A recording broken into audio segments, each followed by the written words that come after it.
Irmãos, esse mês, nós trabalhamos o mês inteiro com um tema, que foi família. Então nós falamos durante todo esse período sobre famílias. E eu pergunto para os irmãos, quando nós pensávamos em casar, nós fazíamos planos, nós planejamos algumas coisas. Passado um tempo, se não por nós, mas pela cobrança da sociedade, nós planejamos filhos, nós pensamos nos filhos.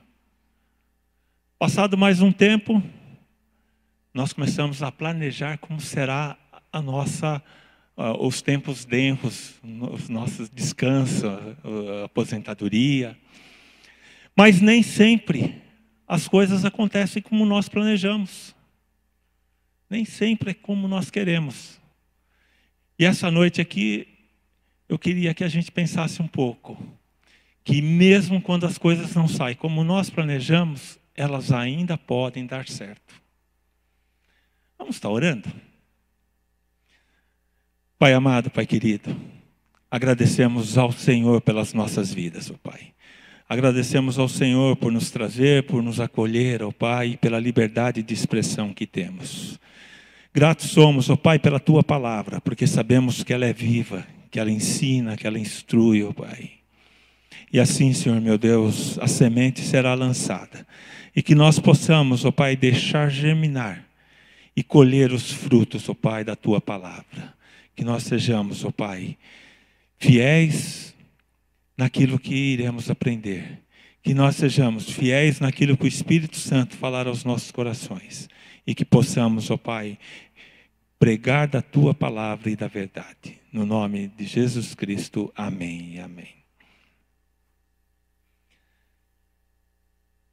Irmãos, antes eu queria fazer uma introdução com algo real, algo que aconteceu há 17 anos atrás.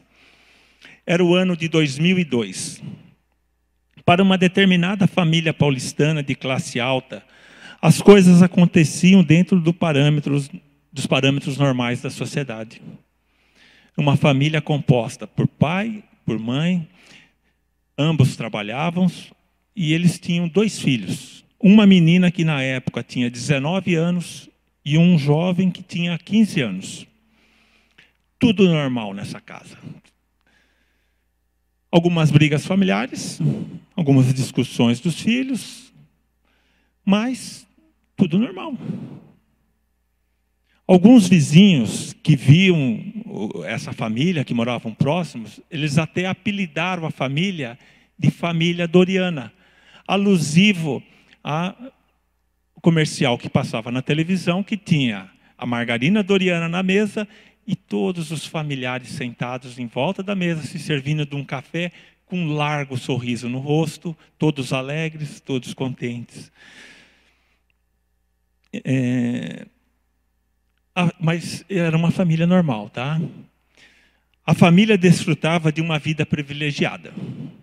Eles moravam numa mansão e além disso, eles mantinham um sítio da família no interior de São Paulo, onde geralmente aos finais de semana eles se recolhiam.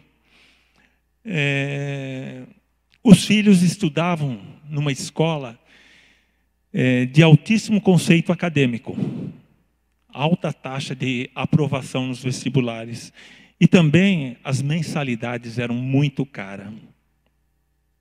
Era reservado apenas para famílias de alto padrão. Cada um dos filhos, isso lá no ano de 2002, cada um dos filhos recebia R$2.000 de mesada. Para o menino, esse dinheiro era mais do que suficiente. Ele comprava as coisinhas dele e ainda poupava. Já para a menina, esses R$2.000 que ela recebia de mesada em 2002 eram insuficientes. Sempre faltava, ela sempre fechava o mês no vermelho. Os filhos eram muito ligados entre si. Viviam conversando, riam, sempre. Tudo normal nessa família. Mas o inesperado aconteceu. E o inesperado ele pode acontecer na minha, na sua família, assim como aconteceu nessa família. O inesperado pode ser uma doença, um desemprego, uma morte, um gasto extra que a família precisa. Enfim, não estamos livres do inesperado. Mas tudo normal. A família ia vivendo. Até que a menina, essa jovem, conheceu um rapaz. Era um rapaz que vinha de uma outra classe social. Era um rapaz que não teve a mesma educação dentro do lar que essa menina teve. E isso foi já motivo de destempero dentro de casa. As discussões aumentaram, as reprovas na escola aumentou, brigas, discussões, mas tudo normal, os filhos vão crescer, está tudo normal. Até que no dia 31 de outubro de 2002, pai e mãe são achados mortos, a golpes de paulada. Se já não fosse uma cena trágica, passado alguns dias, a mídia anuncia: principal suspeita da morte dos pais, a filha de 19 anos. Ela ainda hoje continua presa. E o motivo desse crime? Uma fortuna de 11 milhões. Ninguém cria filho para isso. Nenhuma família cria o filho esperando que um dia ele se torne um assassino, que ele se torne um rebelde, um alcoólatra, um criminoso, um traficante, um usuário. Ninguém cria filho para isso. Ninguém planeja isso para os filhos, para a vida dos filhos. Nós planejamos e esperamos o melhor para os nossos filhos. Mas nem sempre as coisas saem como planejamos ou esperamos. Nem tudo é normal. Nem todas as famílias são Doriana o tempo todo. Agora, vamos voltar um pouquinho no tempo. Vamos voltar por volta de 2000 anos atrás e vamos ver o que aconteceu com uma família lá, o que foi relatado. Mas antes, para a gente se colocar no contexto, vamos lembrar o seguinte. Os escribas e os fariseus, certa vez, eles acusavam Jesus, de Jesus se reunir, comer e sentar à mesa com os pecadores. Então Jesus conta aos seus acusadores algumas parábolas, na verdade 3 parábolas. A primeira que Jesus conta é da ovelha perdida.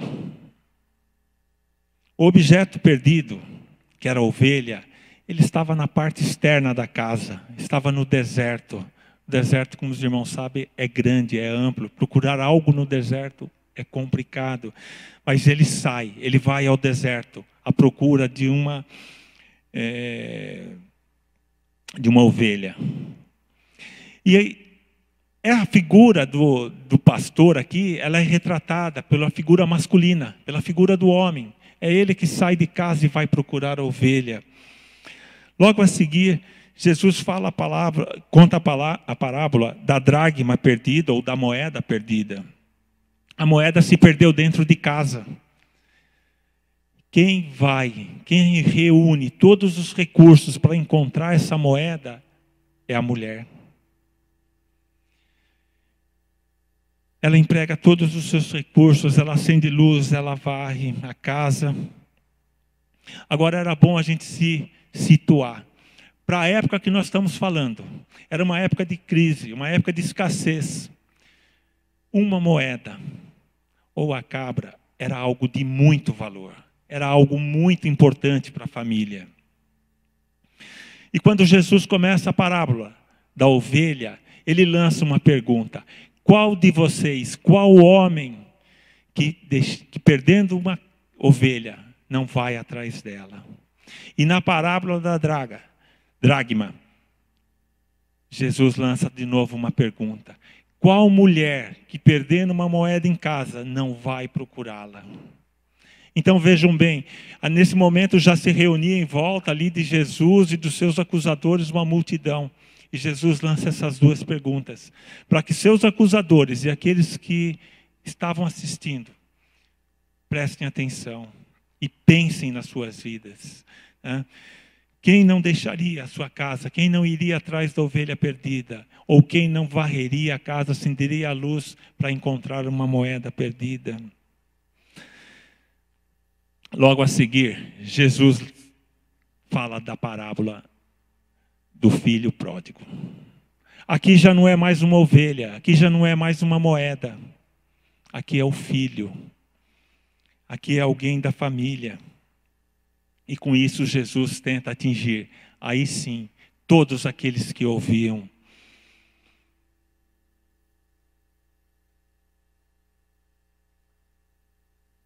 Jesus introduz uma nova parábola, a parábola do filho pródigo. E a parábola do filho pródigo está lá em Lucas 15. Eu não vou ler, porque é longo, é extenso, mas é uma das parábolas mais lidas, é uma das parábolas mais comentadas. Eu acredito que se o irmão não sabe, não conhece, eu vou tentar trazer um resumo, tá? Mas aí você tem a liberdade depois de ler na sua casa. É Lucas 15, do versículo 11 ao 32. Mas a história se resume em que um senhor, um homem, ele tinha 2 filhos. Um dia, o filho mais novo pediu sua parte da herança e foi embora para curtir a vida. O jovem gastou tudo em seus prazeres e acabou na pobreza. Depois, houve uma grande fome, uma grande crise naquele local onde o jovem estava. E o único emprego que ele conseguiu para sobreviver foi cuidar de porcos. E porcos para o judeu não é sagrado. Mas era a única coisa que esse jovem conseguiu, cuidar de porcos. Esse jovem não tinha o que comer. Esse jovem, ele sentia vontade de se alimentar daquilo que era dado para os porcos. Então, esse jovem caindo em si, ele se lembrou que na casa do pai dele, todos, até os servos, comiam e se fartavam. E ele ali não tinha o que comer. Então ele decide voltar para casa. Ele decide pedir perdão ao seu pai e pedir um emprego de servo. Quando o pai viu o filho chegando, de longe ele corre ao seu encontro e o recebe com alegria. O filho pediu perdão e tentou pedir um emprego, mas o pai interrompe, chamando os servos para trazer roupa nova e preparar uma festa para o filho. O pai não estava zangado, nem desiludido. Ele estava feliz, porque seu filho tinha voltado em segurança. Quando o filho mais velho chegou do trabalho, a festa já tinha começado. Ele ouviu que seu irmão mais novo tinha voltado, e em vez de se alegrar, ele ficou zangado e não queria entrar em casa. Seu pai saiu e veio falar com ele. E o filho explicou que ele sempre trabalhou e fez tudo para agradar seu pai, sem nada receber em troca. Agora ele se sentia injustiçado, porque seu pai tinha feito uma festa para seu irmão irresponsável, somente porque ele tinha voltado para casa. Essa também era uma família normal. Essa também era uma família tradicional. Para aqueles padrões da época, essa família ela tinha posse, ela tinha fazenda, os 2 filhos trabalhavam com os pais.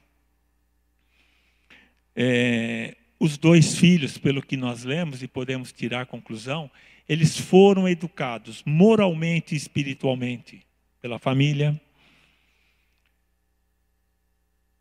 Quando o filho fala assim, pequei contra o céu e diante de ti, diante do pai, era um sinal de que ele sabia das coisas espirituais, que ele foi educado pelas coisas espirituais. E quando ele diz que pecou diante do pai, o pai terreno, ele era sinal de aprendizado nas coisas morais da vida. Então, esse filho, essa família, é uma família tradicional e normal, igual às nossas. Mas se era normal, se era uma família normal, quem errou? Quem errou? O filho mais novo, que pediu sua parte na herança e saiu, o filho mais velho, o pai ou a mãe. Quem será que errou nessa situação? Algo que nós sabemos fazer muito bem é olhar por cima do muro, ver a família do vizinho e apontar. Ah, eles estão errando na educação dos filhos. Olha, eles estão errando nisso, eles estão errando naquilo. Mas quando é para a gente olhar para dentro das nossas casas e reconhecer que nós estamos errando, aí é mais difícil. Ser árbitro, ser juiz, é fácil. Mas reconhecer o próprio erro é difícil. Então vamos ver um pouquinho agora de cada elemento dessa família, cada uma das pessoas dessa família. O pai. O pai, como nós falamos, ele era atarefado. Ele tinha fazenda para cuidar, ele tinha empregados para distribuir tarefas. Ele precisava negociar o que a fazenda produzia. Eu acredito que esse pai era religioso, então ele ia nas sinagogas, ia na igreja. Mas esse pai não disciplinou. Eu queria que a gente agora lesse por que esse pai não disciplinou. Se a gente puder projetar aqui, Deuteronômio 21, do versículo 18 ao 21, e se os irmãos quiserem acompanhar, o que a lei pedia para que se fosse feito? No que o pai falhou em não disciplinar? Deuteronômio 21, de 18 a 21.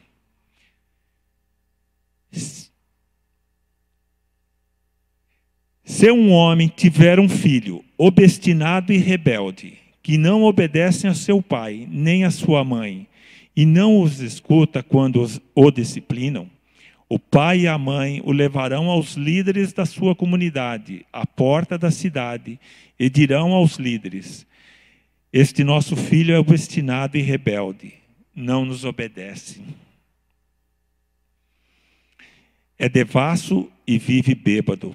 Então todos os homens da cidade o apedrejarão até a morte. Eliminem o mal do meio de vocês. Todo Israel saberá disso e temerá. Era uma pena, uma disciplina pesada, uma disciplina forte. Mas era a lei. E a lei deveria ser aplicada. Mas a lei, ela pedia, ela não queria levar ninguém à morte. Então ela pedia que se fosse usado todos os recursos antes do jovem, do filho ser levado diante das autoridades. E eu, como pai, eu entendo que esse pai também da parábola, ele deve ter usado, ele deve ter tentado convencer o filho a não ir embora. Ele deve ter falado: filho, presta atenção. O melhor para você é permanecer aqui. Você vai sair para um mundo, você não sabe o que vai encontrar. Aqui em casa você tem segurança. Você tem alimento. Você tem tudo o que você precisa. Você tem teto, você tem música, você tem a internet, você tem o Wi-Fi, você tem a Netflix, você tem TV a cabo. Fique, filho. Não saia. O que você vai procurar lá fora? Mas esse pai, ele não cumpriu a lei. Ele poderia também ter pedido para acorrentarem o filho. Ele podia ter trancado o filho dentro de casa, poderia ter dado uma surra no filho.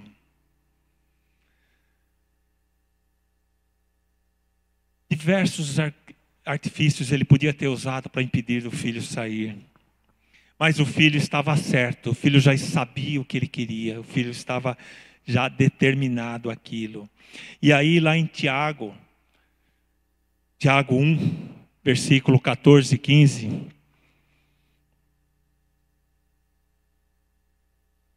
Tiago 1, versículo 14 e 15, diz o seguinte: mas as pessoas são tentadas quando atraídas e enganadas pelos seus próprios maus desejos. Então esses desejos fazem com que o pecado nasça, e o pecado, quando já está maduro, produz a morte. Eu não acredito que esse filho foi num estalo. De uma hora para outra se levantou: pai, quero minha parte da herança e estou indo embora. Isso já era algo que já vinha se formando. Era algo que o filho já estava pensando. E a família não percebeu. A família não se deu por si. O pai não mantinha diálogo com o filho. O pai era muito ocupado. O pai não tinha tempo para o filho. A mãe. Agora vamos falar da mãe. Quase nada temos a dizer, porque no contexto da época, a mulher, ela era praticamente impedida de se pronunciar, de ter uma opinião. Mas ela tinha uma tarefa no lar, que era educar o filho nas questões morais e familiares. Eu não me recordo se até 8 ou se até 13 anos, mas a mãe tinha essa incumbência. E aqui, como nós vimos, moralmente esse filho foi educado. Então a mãe fez a parte dela.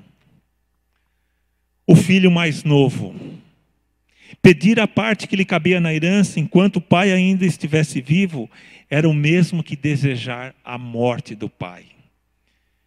Ninguém dá a herança aos filhos enquanto ainda está vivo.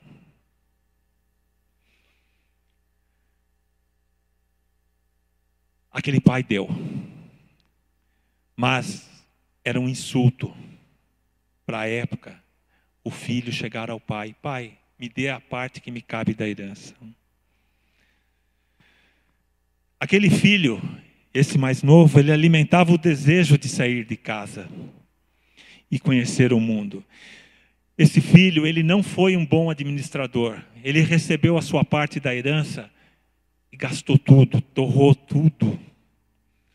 Esse filho também, quando saiu de casa, ele se entregou aos prazeres carnais. Agora o filho mais velho. O filho mais velho, quando o irmão pediu a parte da herança, era um pecado, era um crime pedir a parte da herança enquanto o pai é vivo. Mas esse filho ficou calado. Esse filho não se pronunciou. Ele não falou: pai, eu só quero a minha parte depois que o senhor morrer. Então ele aceitou. Da mesma maneira que o mais novo ofendeu o pai, o filho mais velho também ofendeu o pai. Ele poderia ter negado, falado: não, eu não quero. Também esse filho mais velho, ele não era conciliador.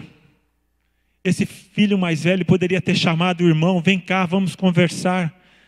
Ou ele podia ter chamado pai e filho: vamos resolver esse problema, vamos conversar. Mas não, ele se calou, ele ficou quieto. Ele era carnal. Lá no versículo 28, a gente vê que ele se irou com a volta do filho. Ele era ressentido, ele guardava mágoas. No versículo 29 está lá, que ele fala para o pai: pai, eu sempre estive com você. Você nunca me deu uma ovelha para mim fazer uma festa com os meus amigos. E esse filho, ele era materialista. Ele estava preocupado também com a parte dele da herança. E o mais grave, esse filho era ausente. Esse filho não participava das coisas do lar. Esse filho não mantinha diálogo também dentro de casa. Esse filho, vendo a dor do pai em ter perdido um filho, ele não se compadece do pai. Ele, ao contrário, ele questiona: por que está dando essa festa para o meu irmão que saiu de casa? Ele não conseguia enxergar a dor no coração daquele pai. Ele não conseguia enxergar aquele coração partido. E aí, quem errou? Eu acredito que o erro não foi só do filho mais novo, como geralmente é colocado nas mensagens, nas pregações. As pessoas colocam o filho mais novo como culpado. Quem errou não foi só ele. Foi a família que errou. Foram todos que erraram. E assim como todos, também erram nas nossas famílias, nas nossas casas. Quando acontece alguma coisa de mal, de errado, geralmente não é culpa de um, mas de todos. Não só daquele que fez o ato, mas daqueles que não observaram, daqueles que não prestaram atenção no que estava acontecendo dentro dos lares. O irmão podia ser o reconciliador, mas não.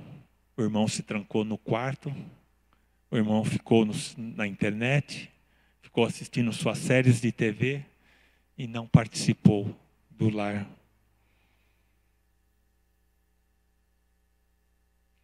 Mas, assim como todos nós, geralmente temos uma parcela de culpa no que acontece dentro dos nossos lares, também todos nós podemos contribuir para que tudo dê certo no lar. Todos nós podemos contribuir para que tudo vá bem dentro do lar. E aí nós vamos ver alguns pontos dessa mesma família. E aí primeiro aos pais. Pais, não desistam. Não entreguem os pontos. Esse pai, ele esteve o tempo todo esperando pelo retorno do filho.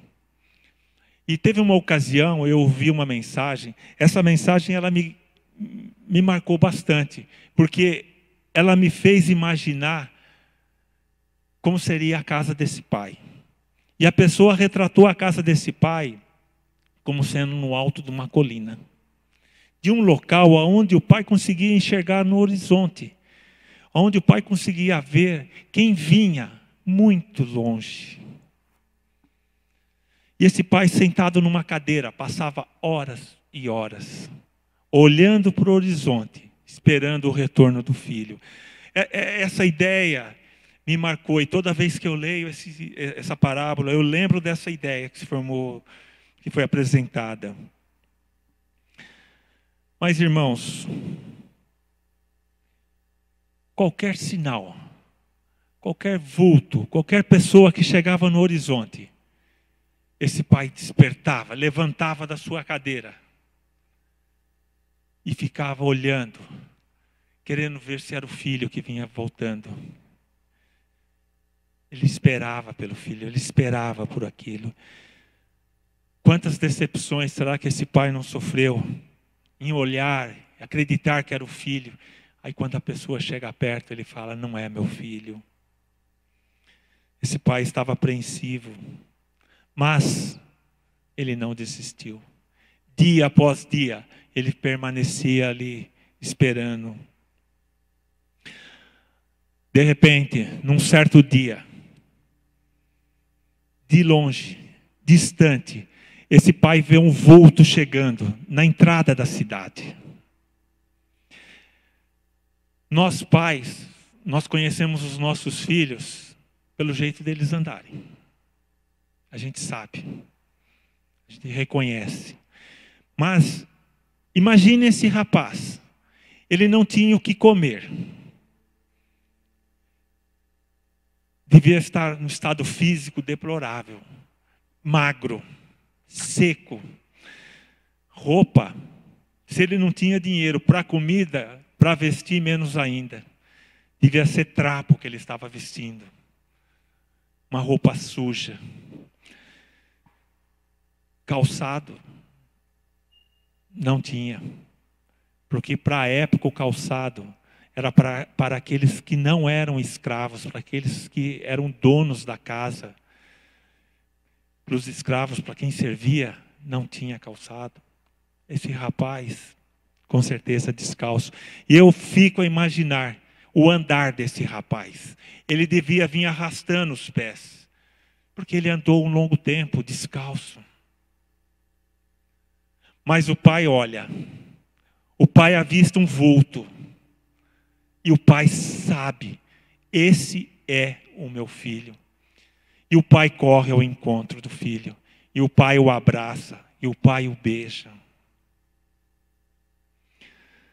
Agora, por que o pai teve essa preocupação também de ir ao encontro do filho? Na hora que o filho apareceu lá no horizonte, longe da comunidade. Porque esse filho, na pressa que ele teve para vender o terreno, com certeza, ele saiu oferecendo. Você não quer comprar meu terreno? Olha, eu estou precisando do dinheiro, eu vendo por qualquer preço. Você não quer comprar? Ele saiu vendendo. E no Oriente Médio, a terra, a propriedade também é sagrada. Esse jovem, com essa urgência que ele tinha de vender o terreno, com certeza ele chamou a atenção de pessoas que não eram da comunidade. Ele pode ter trazido alguém que não era da comunidade para ser dono daquela terra que ele vendeu. E aí também despertou na comunidade uma ira, uma revolta. E a comunidade podia apedrejá-lo. A comunidade podia levar esse filho à morte. Por isso o pai vai ao encontro do filho, antes dele entrar ali na comunidade, mostrando para todos que o pai não estava revoltado com o filho. Mostrando para todos que o pai estava recebendo o filho de coração aberto. De que o filho era bem-vindo.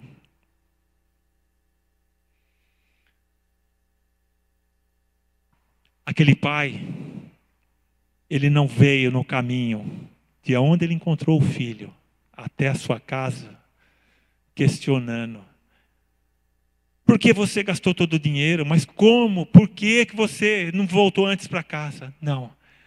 Aquele pai simplesmente abraçou o filho, num sinal de amor, de carinho e de afeto. Levou o filho para dentro de casa. Mandou que os empregados colocassem a melhor roupa, que os empregados matassem a ovelha, o novilho, e preparassem uma festa. Aqui, pais, vai um alerta. Não desistam. Se coloquem na sua torre de vigia. Orem, busquem sabedoria, reconheçam sua parcela de culpa, sua parcela de erro. Pais, não provoquemos nossos filhos à ira. Sejam humildes, pacificadores. E lembrem-se, sempre, sempre haverá um recomeço. Nada é mais valioso, nada é melhor do que a harmonia dentro do lar. E mesmo ali, o pai deu uma festa. O pai convidou a comunidade. Tinha visita na casa do pai. O pai estava relatando para as pessoas: meu filho voltou. Mas nada. Aquela notícia que você viu amanhã, o dia inteiro, dando aqueles flashes na televisão. Não percam, vamos no Jornal Nacional, vamos discutir tal e tal assunto. O final do campeonato do seu time. O último dia de novela. aquele happy hour que você combinou com os amigos, e talvez foi você que organizou. Nada é mais importante do que o seu filho. Esse pai estava alegre na festa, comemorando a volta do filho. Mas eis que chega o filho mais velho. Meu pai está louco, eu não vou entrar dentro de casa, eu não vou comemorar a festa. Esse pai poderia ter mandado um recado para os filhos. Vai lá e fala para esse filho entrar. Ou vai lá e fala para esse filho que se ele quiser ele é bem-vindo, se ele não quiser ele vai embora. Não. Esse pai larga os visitantes, larga os convidados, larga o noticiário, larga o pênalti que o time dele ia cobrar naquele momento. Larga aquela cena da novela que iam revelar quem matou fulano ou ciclano. Esse pai larga tudo. Ele sai, ele vai lá fora, conversar com esse filho mais velho, que não queria entrar, não queria participar da alegria da casa, da alegria do lar. Nada é mais importante na sua vida do que a harmonia no lar, do que a sua família, do que os seus filhos. Agora, filhos, não se iludam. Não se iludam com o que o mundo te oferece. Filhos, respeite e ame seus pais. Dê ouvido a seus pais. Os seus pais, pode ser que eles não entendam nada dessa nova tecnologia, nada de internet, nada de high-tech. Mas eles têm mais vivência. Eles têm mais experiência de vida. Mais experiência do dia a dia do que vocês. Ouçam seus pais, peçam opiniões. Filhos, cuidado com o que o mundo lhe oferece. Pode parecer agradável, mas nem sempre trará satisfação. O filho mais novo, ele achava que o dinheiro ia ser a solução de todos os seus problemas. Que ele ia sair, ele ia viver uma vida esbanjando, uma vida livre, e que o dinheiro jamais iria acabar. Mas o dinheiro, aquele pelo qual nós geralmente lutamos muito, a traça corrói, a ferrugem corrói, o ladrão rouba, o dinheiro acaba. Provérbios 14:2 diz assim: há caminhos que ao homem parece direito, parecem certos, mas o fim dá em caminhos de morte. Esse filho, ele achava que lá fora ele teria liberdade, que fora de casa ele poderia viver uma vida do jeito que ele sempre planejou, do jeito que ele sempre pensou. Cuidado, porque às vezes os caminhos que parecem certos ao homem levam à morte. Esse filho, aliás, filhos, continuando falando aos filhos, reconheçam a sua parcela de erro, reconheçam as suas culpas também, assumam responsabilidades pelos seus atos.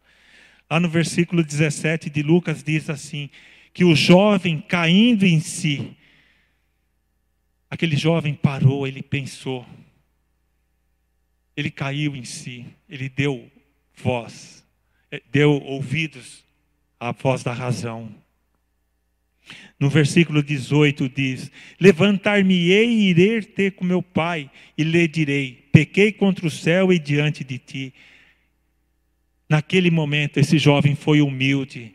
Aquele jovem tomou uma ação, e a ação certa, correta.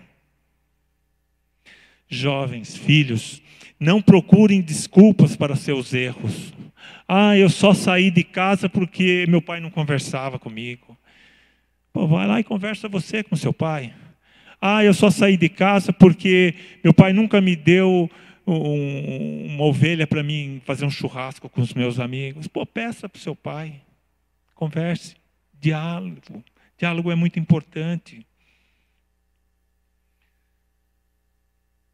Reconheça que você também tem parte numa parcela de culpa. E também, lembre-se, tudo pode ser recomeçado. Tudo tem um recomeço. E por fim, filhos, lembre-se que o lar é o melhor porto seguro que existe. Lá em Gênesis 27, 41, Esaú passou a odiar a Jacó. O pastor Marcos comentou a semana passada ou retrasada. Esaú passou a odiar Jacó por causa de uma benção roubada. E Esaú prometeu a si mesmo que ele iria matar o irmão assim que o pai falecesse. No lar de Isaac havia uma divisão. Essa divisão foi causada pela preferência do pai e da mãe por um ou por outro filho. Mas Jacó, ele foge. Jacó ficou 20 anos fora de casa. Certo dia Jacó resolve voltar. Ele veio no longo caminho de retorno ao lar, preocupado, com medo. Como será esse reencontro? Esaú havia prometido me matar. Mas quando os dois irmãos se encontram, quando eles se veem face a face, um abraça o outro, um chora no ombro do outro, um beija o outro. Os filhos, eles foram responsáveis pela reconciliação do lar. Eles foram responsáveis pela harmonia. Bem-aventurados os pacificadores, porque serão chamados filhos de Deus. Agora, pais e filhos.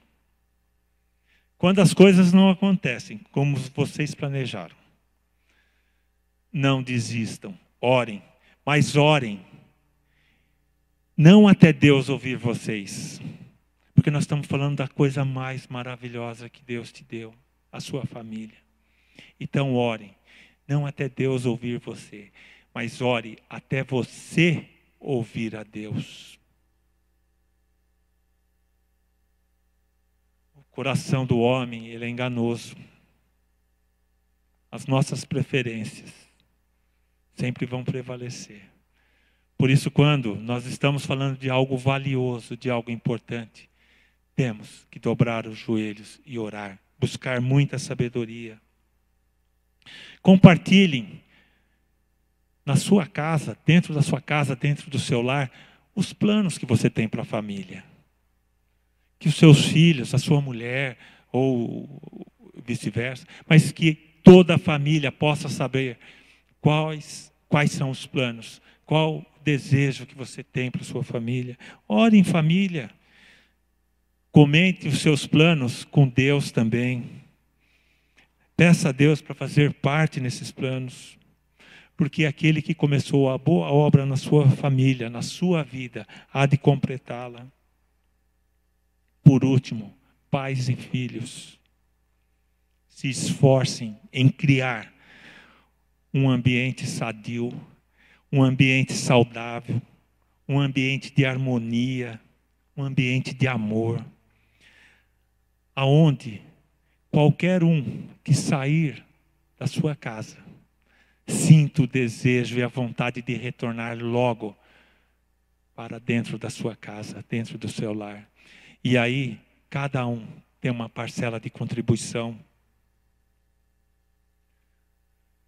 Como está seu lar? Como está a sua família? Tudo normal? Inesperados acontecem.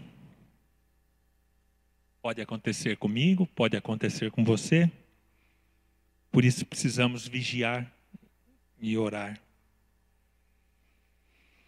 Segundo Crônicas 7,14 diz: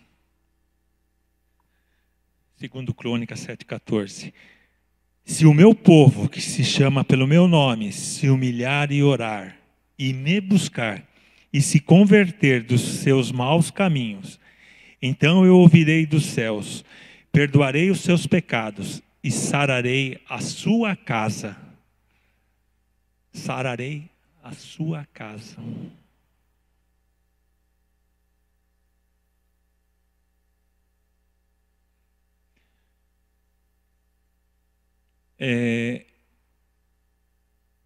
Eu não passei por isso, não estou passando, por um filho que saiu de casa, que pediu a parte da herança, mas eu não estou passando por isso. Mas eu estou passando também porque eu estou de mudança, só que eu estou construindo. Dia a dia eu estou colocando um tijolinho na minha nova casa, na minha nova morada. E eu tenho 2 filhos, a maioria dos irmãos sabe. Um deles, eu acredito que também está construindo o seu quarto do lado do meu. Eu acredito que ele e a família dele estão colocando um tijolinho todo dia lá, construindo o quarto dele do lado do meu, da casa que eu pretendo morar. Agora o outro filho, eu não sei. O outro filho cresceu na igreja. Hoje ele não está mais em igreja nenhuma. Então, por muitas vezes, a dor de um pai não é só essa dor do filho, o filho terreno ter saído de casa. Mas a dor do pai também saber que um dia esse filho pode não estar junto com ele ali naquela morada. A dor pode ser também, não só de um filho, mas de um ente querido nosso.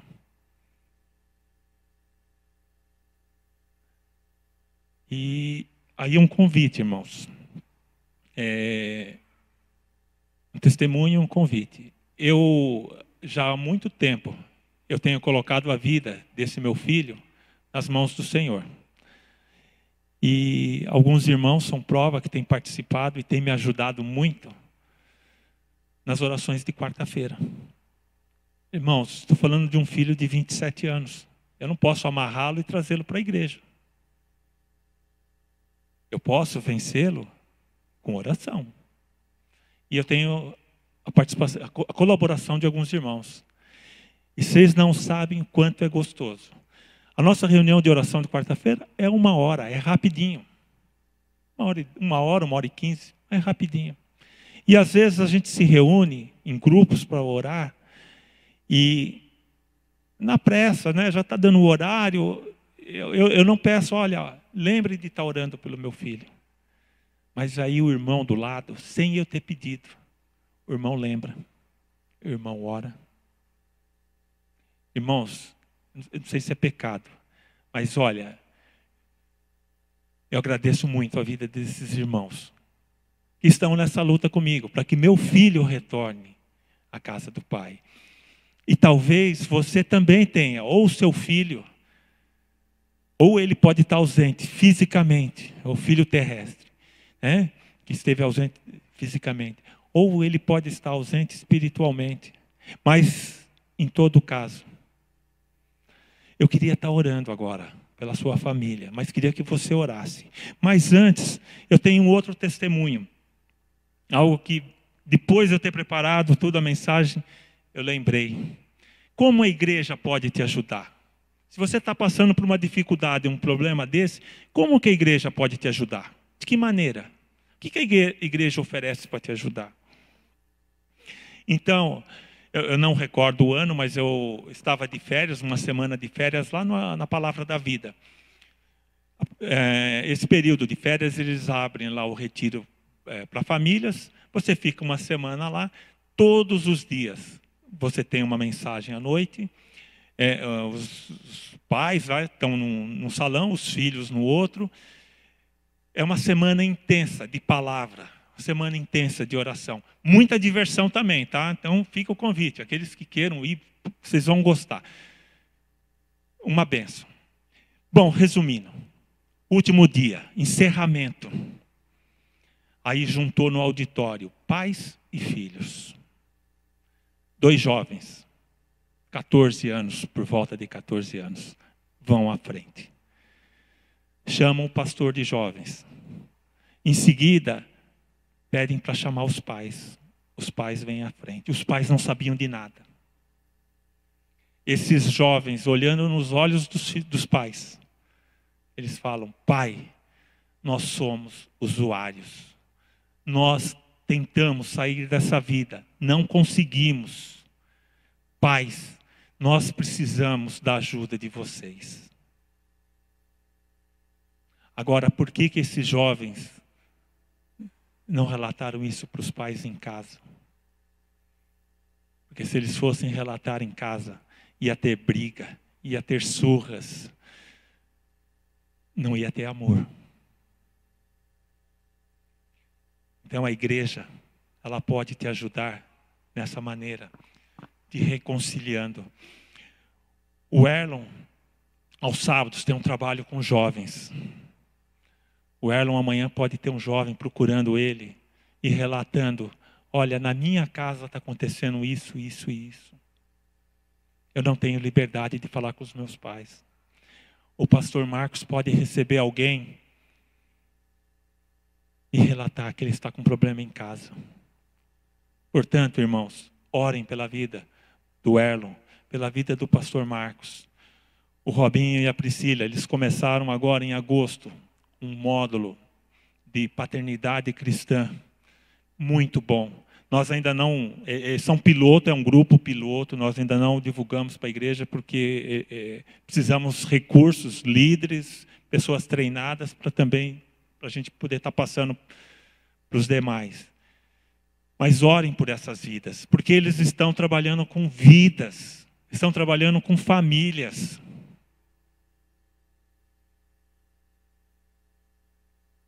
Então a igreja, ela te oferece ajuda. Seja humilde. Se você está passando por dificuldade, procure Erlon, pastor, Robinho, são pessoas idôneas. E tantos outros, nós temos tantos outros irmãos firmes na fé, que podem te ouvir, que podem te ajudar, que podem orar com você. Amém? Vamos estar orando agora?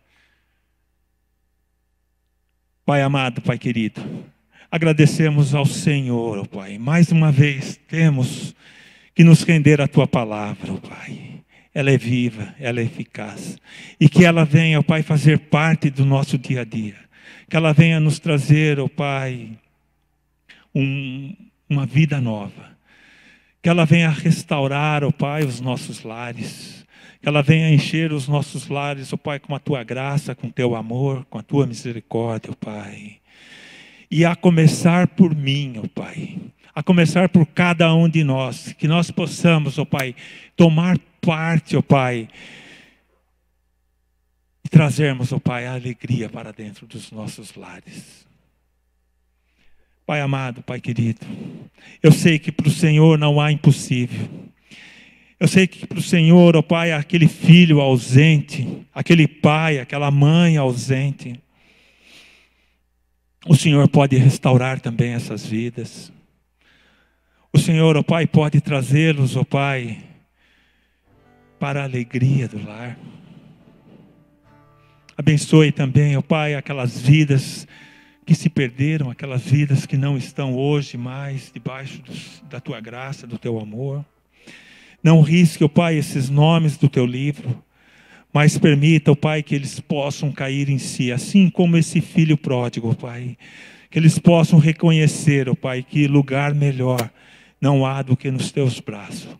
E que eles possam voltar, ó Pai.